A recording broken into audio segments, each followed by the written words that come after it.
Hello, mag-ingat po sa pag-book ng ticket.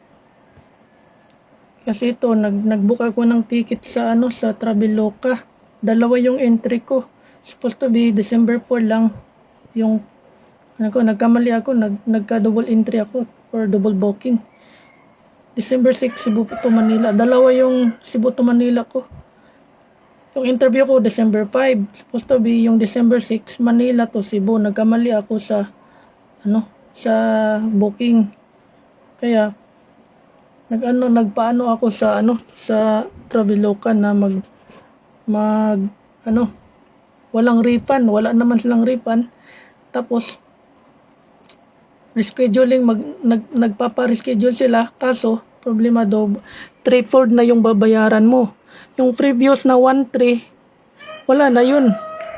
Pag nag-reschedule ka, babayaran mo 2,000 plus ang babayaran mo. So threefold na lahat yung nababayaran mo.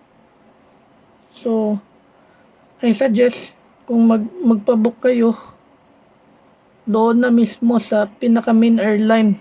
Kasi pag third party, kagaya nito, Traveloka, hindi na sila makapag-refund, hindi na sila makapag-edit.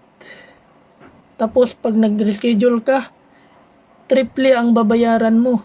Tapos once nga natapos ka na sa entry mo, hindi na yan pwede ma-edit, hindi na yan pwede ma-refund, hindi na yan, 'di ba? Sa taas ng teknolohiya natin ngayon, ganun pa ang nangyari, 'di ba? Hindi pwedeng ma-edit, hindi pwedeng magkamali, 'di ba?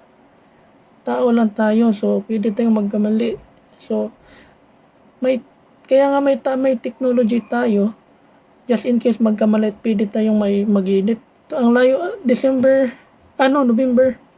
Ano pa yung nag-book ako? November. Nag-book ako around.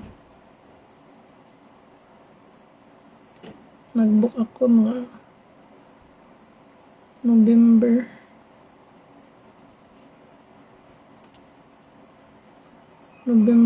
2024. So, ang layo pa. November 25, no? Layo pa.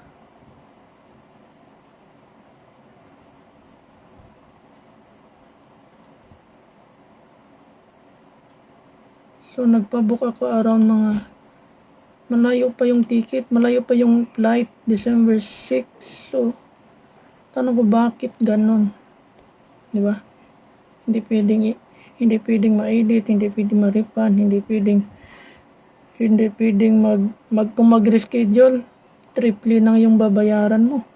Doon na lang ako magbibili sa sa date na gusto kong mag-flight. Na mas barato pa, 1,324. Tapos pag nag-reschedule ka, doble-doble yung babayaran mo. Tingnan mo. Umabot sa 2,249. Schedule fee 2,097. Tapos yung old fare ticket is 1,309. Ang new flight fare is 1,461. Fare different is 152. Ang dami mo nang babayaran. Tapos si Traveloka, may babayaran ka pang 60 pesos. So aabot lahat ng 2,249 kung magpa-reschedule ka. Imagine kung nagkamali ka. Tapos yung website nila, loko-loko din yung website nila. Tapos may nag-booking ka, yung destination, dapat nagre-reset yun. Kaso, yung website nila, madaya din yung website nila. Hindi nagre-reset. Hindi ko napansin, nagkamali ko sa kaka-excite kung gusto ko nang magpa-interview sa employer. Hindi ko napansin ba na ma-change yung destination. Supposed to be Manila to Cebu. Ngayon, nangyari, dalawa yung entry ko, Cebu to Manila. Diba? 1,384. So, I advise or suggest, kung gusto mong bumili ng ticket, huwag na dito sa mga third party, kagaya nito, Traveloka. Huwag na kayo dyan. Doon na kayo mismo sa pinaka main airline ticketing. Kasi anytime pwede nilang pwede nilang edit or refund or reschedule na hindi gaano kamahal.